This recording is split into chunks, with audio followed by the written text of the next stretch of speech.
Welcome to this edition of USFDons.com. 3 questions. We are here with USF Women's Soccer head coach Mark Carr. The Dons traveled to UC Davis Friday before hosting Pac-10 challenger Washington Sunday afternoon at Nega-Wesco Stadium. And Coach, last week your young team turned in one of its best defensive efforts of the season on the road at number 16 Cal. How can that experience help the Dons moving forward as the schedule gets even tougher? Yeah, I think it was an impressive performance defensively in the game against Cal, and I think playing a ranked opponent and a team that's going to put you under pressure is only going to help us when we finish our non-conference games. But when we get into conference, going into environments that are hostile and where you're going to have to defend well and limit the opponent's opportunities and minimize your mistakes. It's only going to help us. So I feel we did really well at Cal, and unfortunately we couldn't get a goal. We came close. But I think that experience is going to definitely help us in our remaining non-conference games, and definitely in a tough West Coast conference. After a strong effort against the Golden Bears, USF really struggled to find its rhythm against UC Irvine. What does the team need to learn from that match against the Anteaters? You need to show up. You need to be able to put 2 games in a weekend. You need to be able to compete. You need to be able to, have a desire and hunger to compete and win.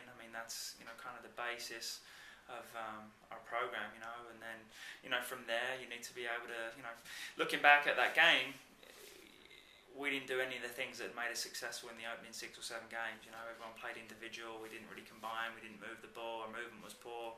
We just lacked, we lacked intensity. So, moving forward, we can't afford to do that.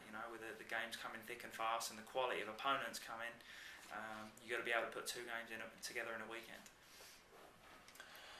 The Dons have a couple of big tests coming up this weekend with a road match at UC Davis and a home match against Washington. What have you been stressing to the team during training this week? Getting back to basics. Getting back to, like I said before, the things that have made us successful in the opening games. Davis is going to be a solid team. Any team you play in California is that, you can lose if you don't have the right approach and you don't show up. But, it's really not about Davis tomorrow. It's more about ourselves. Can we bounce back and can we do the things that have made us successful in the opening games? And, we'll find out tomorrow. And if we don't find out tomorrow, then you got to play the University of Washington, Pac-10 powerhouse, and it's another great test for us. So, we've got to be able to play and be ready to show up for 2 games this weekend. USF Women's Soccer travels north to take on UC Davis Friday in a 5 o'clock match at the Aggies soccer field. The Dons then host the Huskies of Washington Sunday at 1 o'clock p.m. at Nega-Wesco Stadium. If you can't make it to the matches in person, live scoring will be available at USFDons.com. Thank you, Coach, and good luck.